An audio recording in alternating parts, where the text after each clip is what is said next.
सियाचिन, जहां कदम कदम पर मौत सफेद रंग में पाई जाती है, जहां का टेम्परेचर -30 से -50 तक गिर जाता है। 70 मील फी घंटा की रफ्तार से चलते बर्फानी तूफान इंसान को चंद लम्हों में फ्रीज कर देते हैं। तलवार की धार से ज्यादा तेज नोकीली बुलंदियां। ऐसे इंसान दुश्मन माहौल में कुछ जांबाज जो अपनी जान की परवाह न करते हुए दुश्मन से टकरा गए। जहां सिर्फ इंसान नहीं, मौसम भी एक जानलेवा दुश्मन हो। ऐसे माहौल में उन जांबाजों ने वो कर दिखाया जो नामुमकिन था, जिनके कारनामे आज भी दुश्मन के दिल में खौफ पैदा कर देते हैं। ऐसे ही कुछ जांबाजों की सच्ची दास्तान। Let's go. सियाचिन।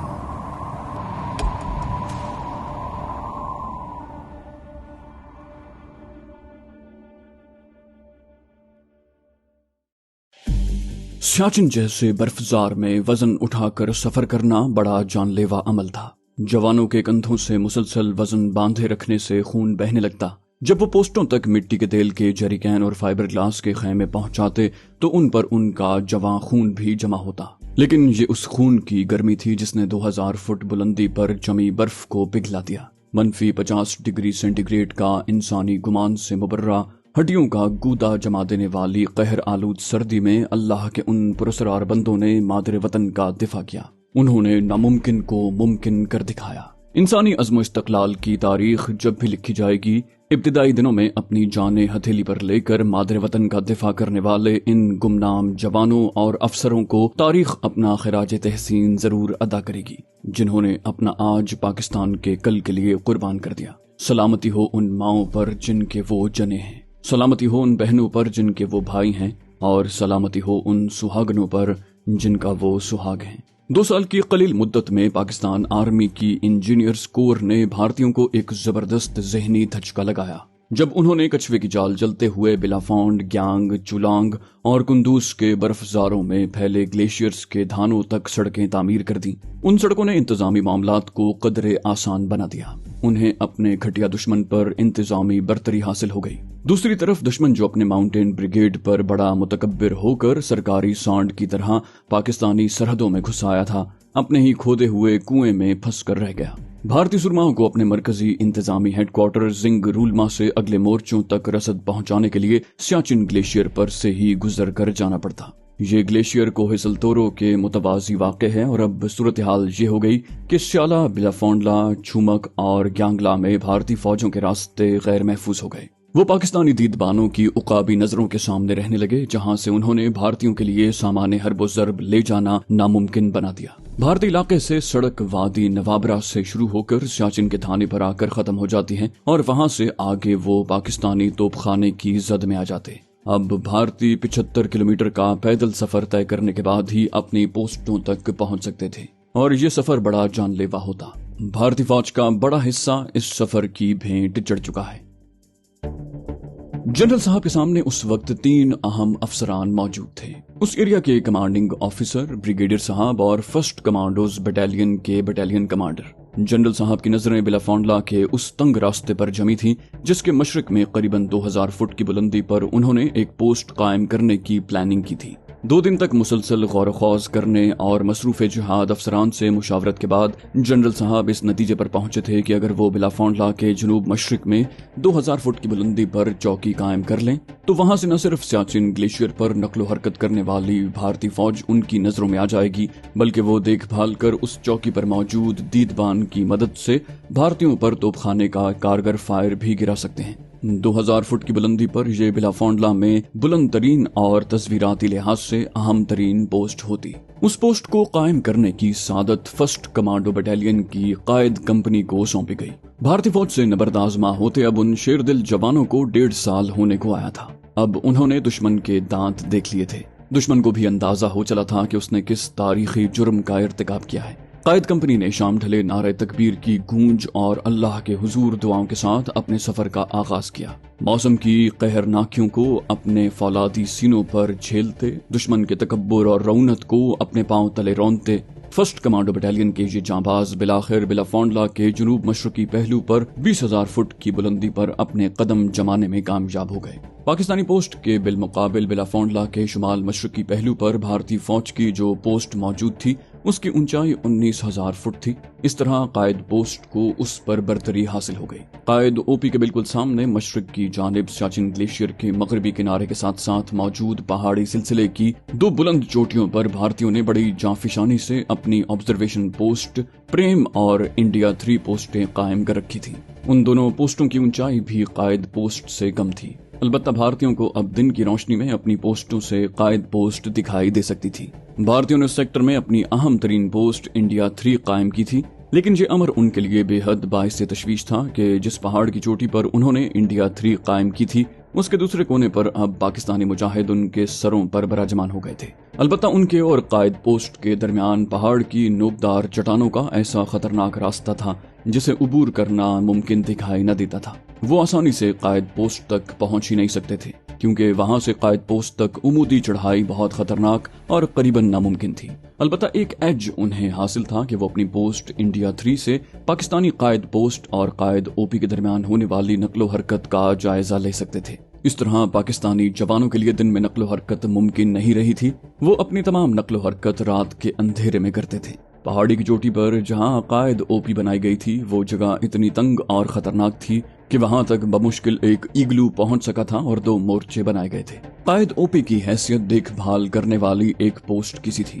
وہاں ڈھنگ سے دفاعی مورچے بنانا بھی ممکن نہیں تھا، نہ ہی اسلحہ اور خوراک ذخیرہ کرنے کی گنجائش ہی موجود تھی۔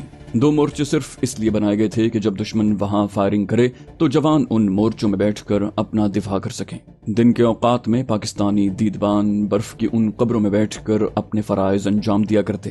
پاکستانی فوج نے ہر ممکن کوشش کی تھی کہ دشمن کو ان کی او پی پوزیشن کا علم نہ ہو سکے، اس لیے پہاڑی چٹان کی اوٹ میں بظاہر دشمن کی نظروں سے چھپا کر وہاں ایک ایگلو رکھا گیا تھا۔ فرسٹ کمانڈوز بٹالین کے افسران نے انتہائی جنگی مہارت کا ثبوت دیتے ہوئے کسی بھی ہنگامی صورتحال میں او پی پوسٹ تک سامان حرب و ضرب پہنچانے کے لیے اپنی آبزرویشن پوسٹ کے نیچے پہاڑی ڈھلوان پر قائد پوسٹ قائم کی تھی۔ اس پوسٹ پر عام حالات میں ایک افسر اور 15 جوانوں کو رکھنے کی گنجائش پیدا کی گئی تھی جن کے ساتھ کچھ سامان بھی ذخیرہ رکھا جا سکے۔ خطرناک ڈھلوان کے اوپری حصے پر موجود قائد او پی تک جانے کے لیے قائد پوسٹ تک کوئی راستہ نہیں تھا، صرف رسوں کی مدد سے ہی اوپر نیچے آیا جایا جا سکتا ہے۔ پوسٹ سے او پی تک ایک وقت میں صرف ایک جوان ہی پہنچ سکتا تھا اور اس عمل میں بھی کئی گھنٹے لگا کرتے تھے۔ بھارتیوں کو اس کمزوری کا علم تھا کہ ان دونوں کے درمیان رابطے کا واحد ذریعہ صرف ان کے رسے ہی ہیں۔ قائد او پی بھارتیوں کے لیے لا ینحل مسئلہ بن چکی تھی۔ وہاں سے ان کے گلیشیئر پر موجود بیس کیمپوں پر فائرنگ نے ان کی دن میں نقل و حرکت کو تو ناممکن بنا دیا تھا، رات کو بھی وہ بہت خطرہ مول لینے کے بعد ہی اس علاقے میں نقل و حرکت کرتے تھے۔ ان کے ٹرانسپورٹ جہاز اس سے پہلے ان کی پلٹنوں کے نزدیک سامان رسد گرایا کرتے تھے، لیکن اب یہاں پر جہازوں کی ٹرانسپورٹ ممکن ہی نہیں رہی تھی کیونکہ ان کے تمام ڈراپ زون قائد پر موجود او پی کی عقابی نظروں میں رہتے تھے۔ ان کے لیے اب اس ڈراپ زون میں گھسنا ہی پاکستانی توپ خانے نے ناممکن بنا دیا تھا۔ ایک روز بھارتیوں نے بلاخر تنگ آ کر اپنا ڈراپ زون تبدیل کر لیا۔ نئے ڈراپ زون بھارتی پوسٹوں سے بہت دور تھے، جہاں سے سامان اٹھا کر بھارتی پوسٹوں تک پہنچانا بھارتیوں کے لیے عذابناک مشقت کی حیثیت رکھتا تھا۔ یہی صورتحال سیالہ کی تھی۔ وہاں بھی بھارتی فوجیوں کے لیے راشن اور ایمونیشن لے جانے والے پورٹر اور فوجی قائد پر موجود او پی کی زد میں رہتے تھے اور ان پر انتہائی کارگر فائر گرایا جا رہا تھا۔ بھارتیوں کے لیے پریشانی کی بات یہ تھی کہ ابھی تک وہ اس قائد او پی کا سراغ ہی نہیں لگا سکتے تھے جہاں سے ان کے سروں پر قیامت ٹوٹا کرتی تھی۔ ان کی اب ہر ممکن کوشش یہی تھی کہ جیسے بھی ممکن ہو اس او پی کا سراغ لگا کر اسے تباہ کریں۔ محاذ کی تازہ ترین رپورٹ جنرل سندر جی کے سامنے دھری تھی اور وہ رات دیر گئے تک اس کا مطالعہ کرنے کے بعد اب گہری فکر میں مبتلا دکھائی دے رہا تھا۔ جنرل سندر جی کو اس بات کا علم تھا کہ پنجاب کی شورش میں اس کی فوج نے کوئی خاص نیک نامی نہیں کمائی۔ جنرل اروڑا نے 1971 میں 7 ڈویژن فوج کے ساتھ مشرقی پاکستان پر حملہ کر کے متوقع نتائج حاصل کر لیے تھے، جبکہ 13 سال بعد 1984 میں بھارتی فوج نے ایک اور مارکا مارا۔ بھارتی جرنیلوں نے 7 ڈویژن فوج اپنے ہی ملک کے 2 صوبوں پنجاب اور ہریانہ میں چڑھا دی۔ یہ فوج پاکستان سے لڑنے کے لیے نہیں بلکہ بھارتی شہریوں کو کچلنے پر مامور تھی۔ وہ شہری جو سکھ تھے اور ان کا گناہ صرف اتنا تھا کہ آزاد شہری کی زندگی کا مطالبہ کیا تھا۔ जनरल सुंदर जी के पास मौजूद मोहतात तरीन अंदाजों के मुताबिक उस जंग में जो भारतीय फौजियों और शहरियों के दरमियान लड़ी गई थी, भारतीय फौज के 250 से जायद अफसरान सिख दहशत पसंदों के हाथों मारे गए। भिंडरावालों को मारने के लिए भारतीय फौज के टैंकों को दरबार साहब अमृतसर में दाखिल करना पड़ा।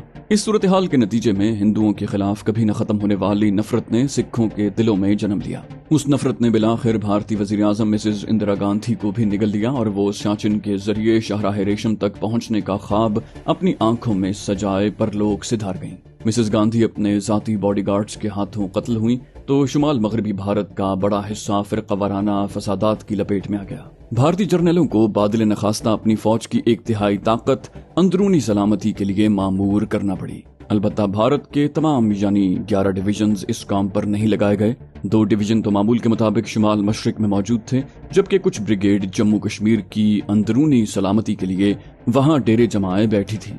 दिल्ली में उन दिनों तकरीबन 3 डिवीजन फौज तैनात की गई थी और दिल्ली के शहरियों ने तब ये मंजर भी देख लिया कि वस्ती हिंद में मुकीम BMP-1 इन्फेंट्री डिवीजन की बख्तरबंद गाड़ियां दिल्ली के गली कूचों में शरपसंदों का ताक़ुब कर रही थीं।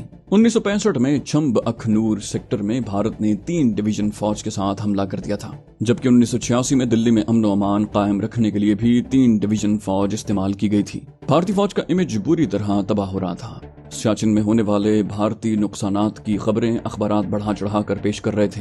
भारतीय जर्नलों को जिम्मेदार करार देते हुए उन पर जबरदस्त तनकीद की जा रही थी और जनरल सुंदर जी भारतीय फौज के आर्मी चीफ की हैसियत से इन खबरों को सुनकर बहुत परेशान थे।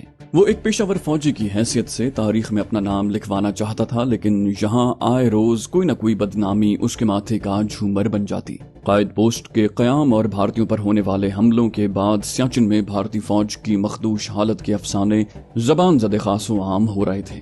भारतीय यूनिटों में सियाचिन से आने वाले जख्मी और हलाकशुदगान बददिली फैला रहे थे। पाकिस्तानी फौज बज़ाहिर कम तरबियत याफ्ता और बर्फीले मैदानों में जंग का कोई तजुर्बा न रखने वाली फौज जानकर भारत ने सियाचिन में एडवेंचर का खतरा मोल लिया था, लेकिन यहाँ तो गंगा उल्टी बहने लगी थी। सियाचिन अब भारतीयों के लिए बर्फ की अंधी कब्र बन गया था। पाकिस्तानी जर्नलों ने उन्हें तारीख का बदतरीन सबक सिखाया। उन्होंने इस कामयाबी से लॉजिस्टिक जंग लड़नी शुरू की थी कि भारतीयों को छट्टी का दूध याद आ गया। भारतीय फौजियों की अमवात पाकिस्तानियों की गोलियों से कम और मौसम की शिद्दत से ज्यादा होने लगी। पाकिस्तानी फौज के अफसरान बड़ी होशियारी से भारतीयों को उनके बर्फीले मोर्चों में कैद करने के बाद उन पर रसद और रस्लो रसायल के रास्ते बंद करके उन मोर्चों को उनकी कब्रों में तब्दील करने लगे। हर आने वाली लाश भारतीय फौज के मोराल को गिरा रही थी।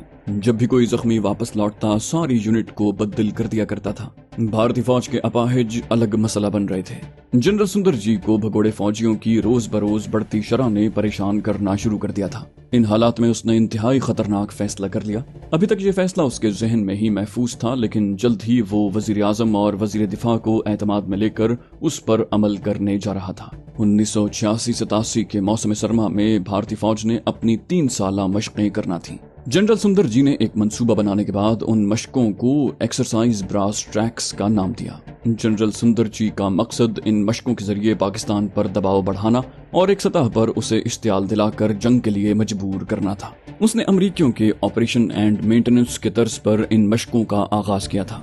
जनरल सुंदर जी को इस खतरनाक एडवेंचर के लिए उकसाने में बुनियादी किरदार भारतीय इंटेलिजेंस रॉ का था। गो के पाकिस्तान के खिलाफ निजाम जासूसी और दहशतगर्दी को मुनज़्ज़म करने में भारत की 2 और एजेंसियां army directorate of military intelligence यानी DMI और BSF यानी बॉर्डर सिक्योरिटी फोर्सेज ज्यादा अहम किरदार अदा करती हैं, जबकि रॉ उन दोनों से ज्यादा अहमियत इख्तियार कर चुकी है, क्योंकि ये दोनों एजेंसियां रॉ की तरह पाकिस्तान से मुताल्लिक तफसीली मालूमात नहीं रखती और न ही पाकिस्तान के अंदर उनका नेटवर्क रॉ के मुकाबले में कोई अहमियत रखता है। कुछ अरसे से रॉ अपने वजीर आजम राजीव गांधी पर जोर दे रही थी कि वो पाकिस्तान की पंजाब में मुदाखलत और मिसेज इंदिरा गांधी के कत्ल का बदला लेने के लिए, जिसका पाकिस्तान से कोई ताल्लुक नहीं था, पाकिस्तान पर खुसूसन सिंध पर हमला कर दे। रॉ का ख्याल था कि दोनों मामलात में पाकिस्तान मुलव्विस है। अक्टूबर 1986 में राजघाट पर राजीव गांधी और दूसरे सियासी लीडरों को सिख इंतहा पसंदों की तरफ से कत्ल करने की साजिश में भी रॉ ने पाकिस्तान को मुलव्विस कर दिया। भारतीय वजीर दिफा अरुण नेहरू की मुकम्मल हिमायत रॉ को हासिल थी और वो खुद इस नजरिए का प्रचारक था कि पाकिस्तान की तरफ से मुमकिन खतरात के खात्मे के लिए पाकिस्तान ही को तबाह कर दिया जाए। उसके बाद चीन के जेर कब्जा भारतीय इलाके आजाद करवाए जाएं उसकी सोच ईरान के बदकिस्मत शहनशाह शाह ईरान जैसी थी। वो भी यही चाहता था कि भारतीय बहरिया को बहरे हिंद पर मुकम्मल कमांड हासिल हो जाए और उस समंदर में भारत की इजाजत के बगैर कोई माही गिर मछलियां भी न पकड़ सके। जनरल सुंदर जी ने जैसे ही ब्रास टैक्स के आगाज का ऐलान किया, दिल्ली में खलबली मच गई। जितने बड़े पैमाने पर वो मशकें करने जा रहा था, उसकी मिसाल दुनिया की हरबी तारीख में नहीं मिलती थी। नेटो ने अपनी सबसे बड़ी जंगी मशक में 1,20,000 फौजियों को शामिल किया था, जबकि जनरल सुंदर जी 6 डिवीजन और 2 कोर्स के साथ, जिनकी नफरी 3 लाख से ज्यादा बनती थी, जंगी मशकें करने जा रहा था। रॉ ने उस तक ये खबर पहुंचाकर उसे मजीद मुतहर्रिक कर दिया कि पाकिस्तान 26 जनवरी 1987 को पंजाब के शोरिश पसंदों की मदद करने के लिए पंजाब पर हमलावर होगा और खालिस्तान का ऐलान कर दिया जाएगा। ब्रास टैक्स के मकासद बताने से दिसंबर 1986 के आखिर तक जनरल सुंदर जी इनकार करता रहा। उसने पाकिस्तान की तरफ से वजाहत तलब करने का भी कोई नोटिस न लिया। दिसंबर के आखिर में जब उसकी तरफ से ऐलान हुआ कि पाकिस्तान भारत पर हमला करने वाला है, तो पाकिस्तानी GHQ होशियार हो गया। पाकिस्तान किसी भी हिंदू जर्नैल की तरफ से इस ऐलान का मकसद समझता था।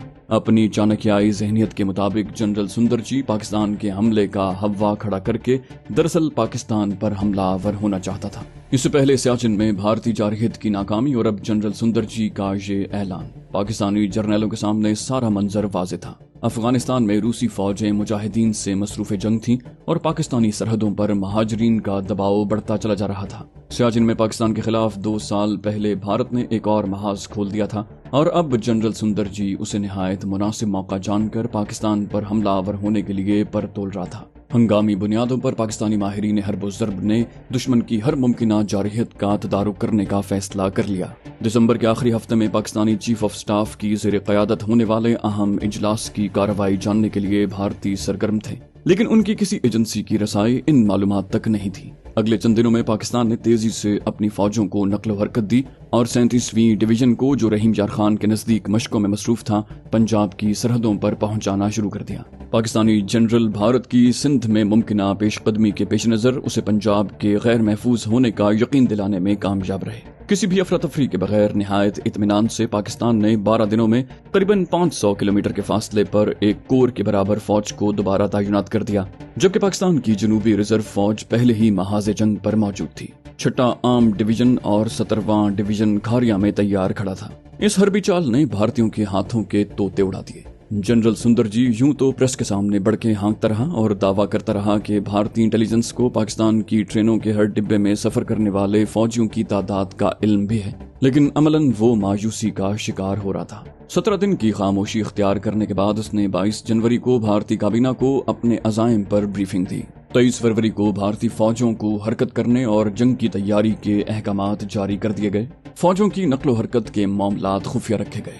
जनरल सुंदर जी पहले ही ब्रास टैक्स के बहाने भारतीय फौज का करीबन सारा माल असबाब मुमकिना मैदान जंग तक पहुंचा चुका था। अब उसने हेडक्वार्टर 3 कोर और 57वीं डिवीजन को शुमाल मशरिक से पंजाब की तरफ कर दिया। एक डिवीजन को मीरठ से पंजाब के शहर गुरदासपुर की तरफ, एक और डिवीजन को रांची से अमृतसर की तरफ, मजीद एक डिवीजन को बीकानेर से फिरोजपुर की तरफ और एक मुंतशिर डिवीजन को सिकंदराबाद और हैदराबाद से राजस्थान की तरफ बढ़ने का हुक्म दिया। एक डिवीजन को मुतहर्रिक रखा।